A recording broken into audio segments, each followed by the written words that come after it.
What's up, everybody? This is Lyle with No Hippie Barbecue. And you know, I was over at Juanelo 1946. I was checking out his channel, and he did, you know, a chicken fried steak, which is going to kind of inspire me to do this. And I'm not doing anything near that, but just watching that video kind of made me think, you know, what do I want tonight? So anyway, I want to give a shout out to Juanelo 1946. There's going to be aspects of him in this video. Also, the oil that I'm using, and I didn't even know this until my wife had made it, but she was looking through some of the channels that I'm subscribed to, and she made some apple fritters this weekend that was that she saw on Fritz is Cooking Again on his website. So the oil I'm using to do this chicken is made out of the oil that she made those fritters out of. So I mean, I obviously strained them, and we're gonna have a little Ray Mack up in here as well. So I'm going to put links to all the videos that inspired me to do this one. Let's take a look at the ingredients. The ingredients we're going to use, instead of making chicken fried steak, we're going to make chicken fried chicken. Anyway, I was at the store, and you know I can't pass up a deal, so I saw this chicken there, and I got to bring this in close to make sure you can see why I bought it. It's already seasoned. I don't really care about that. It might be good, but 50% off right there. That's what I'm talking about. So anyway, we're rolling with some chicken. I have some seasoned flour in here, so we're going to be using that. I've already seasoned it with some salt, pepper, a little bit of paprika, and some garlic powder. We're going to be using a couple eggs. For our potatoes, first of all, for our potatoes, you know I like to get fresh potatoes, but if they're selling this for 50 cents a box, the brother's got to jump on that. So bam! We're going with some instant mashed potatoes. And I'll be whipping that up with a little bit of whole milk. The chicken, I'm not going to show this part in the video. I'm going to kind of pound this out a little bit, and then I'm going to let it marinate in some buttermilk. Another thing you need to notice, check real close. See that right there, that 75 cents off? Boom! You got a shot for them bargains as far as I'm concerned. And here is the oil, but none of this in there because it's in my pot right now. So anyway, those are going to be our ingredients. So I'm going to get pounding this chicken out and pick it up when I'm done. A couple hours away from cooking, probably 2.5, but this buttermilk I'm about to put in here is going to kind of break it down a little bit. So I'm going to make sure I get some at the bottom of this pan, or whatever you want to call this thing. This, whatever, you know what I'm talking about. So I'm going to get a little of that buttermilk up in there. And then we're going to get this out in the refrigerator for a couple hours. And hopefully this recipe is good enough that even, you know, the famous food critic Lulu Cheeks will think it's something worth watching and eating. Anyway, you know what? While we're about to go into this segue, I think it's the perfect time for me to give my homage to the Ray Mack. Yeah, I was checking out you, Ray Mack, and you made me understand that a real man isn't afraid to serenade his woman. So Andrea, let me be the one you come running to. I'll never be untrue, baby. Let's stay together. Singing and everything. I do love my wife. I love you, Andrea. Anyway, now it's time to get down to, I got a little time, so I'm going to go ahead and start the roux for this. I'm going to do a white cream gravy. So I already have some canola oil in there in this pot. I'm going to hit it with a little, and you're going to have to do this, judge this on your own. You're just going to want it to be,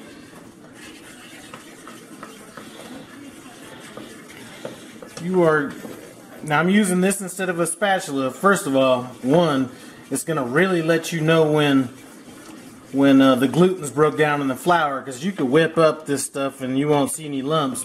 One way to truly know that your lumps are cooked out is to actually cook them out. And sometimes a whisk will keep you from knowing that. Just a little trick I learned from somebody. Now, it could be some bullshit or whatever, but I'm just telling you, I learned that from somebody. So anyway,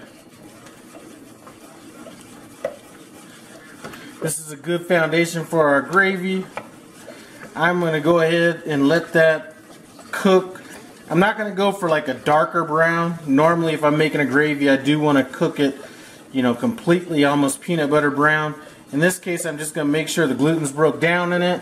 So we're probably going to be just slightly under that. So we're going to get back when that's done. Let me tell you guys, this roux is a little darker than I wanted, but I was sitting here running my mouth with old boy Thyron at TNT Barbecue, and I let this kind of go a little bit longer than I wanted. So I'm going to go ahead and apologize for the darkness of my roux. It doesn't mean it's not going to be delicious, because it's still going to be all that.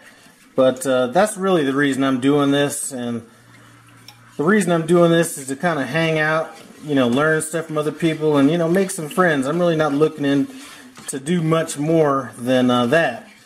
So anyway, just wanted to throw that out there, because I was definitely trying to make a white gravy. Anyway, I got this milk in here.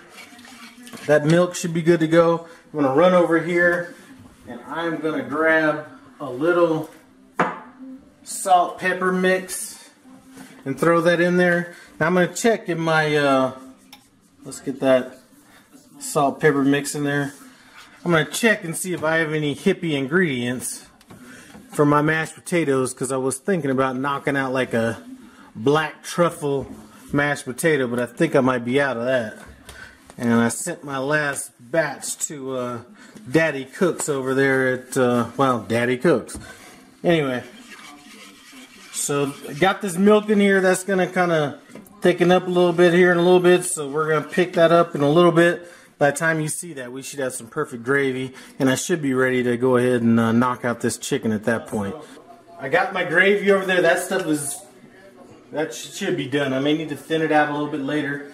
But I have my chicken that's been marinating in this, you know, like I said, it was seasoned before I put it in there, and the buttermilk has some enzymes or some shit like that in there, so that's kind of breaking the chicken down. Now I'm going to get ready to get this stuff fried up. I'm going to do it in one shot.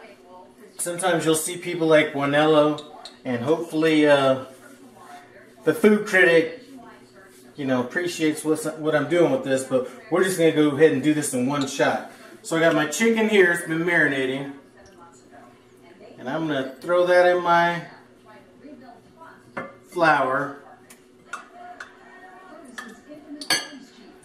Then, boom, I'm going to shake off the excess, come in here and hit it with a little of that egg.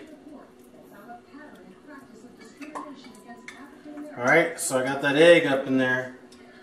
Now I'm going to return it back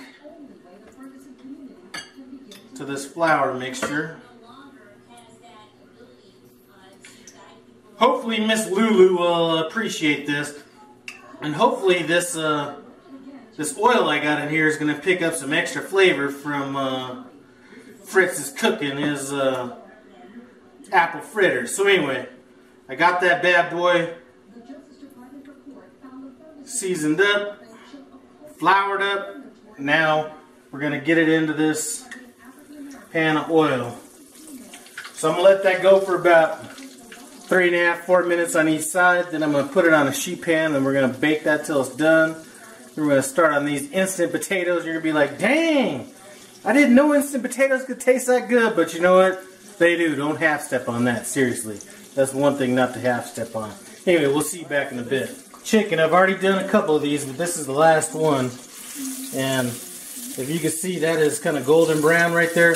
I'm not sure if it's cooked all the way through, but what we're going to do to kind of safeguard ourselves, plus I'm waiting for my lovely wife to get home, is I'm going to go ahead and get this on a sheet pan and get these in the oven. I have the oven at 275. So I'm going to go ahead and get that in the oven at 275. On this back burner back here, I have my corn ready. And I'm going to go ahead and start on my instant mashed potatoes. And I don't think you need a video to check that out. So I'm going to finish that up. And man, by the time she gets home, dinner should be ready. Love you, baby.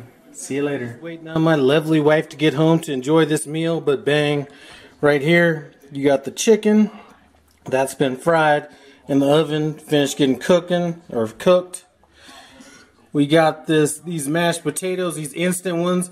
Now, don't half step. I know I got cheap, but I did throw a little mushroom truffle seasoning in that bad boy with a little salt. So, you know, even though it's instant, I did kind of hook it up a little bit.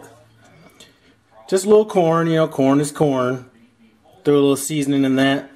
Now this gravy, I made this a little thicker than what a traditional gravy is, and that's because I don't want it soaking all into my chicken. I want it to sit on top of that.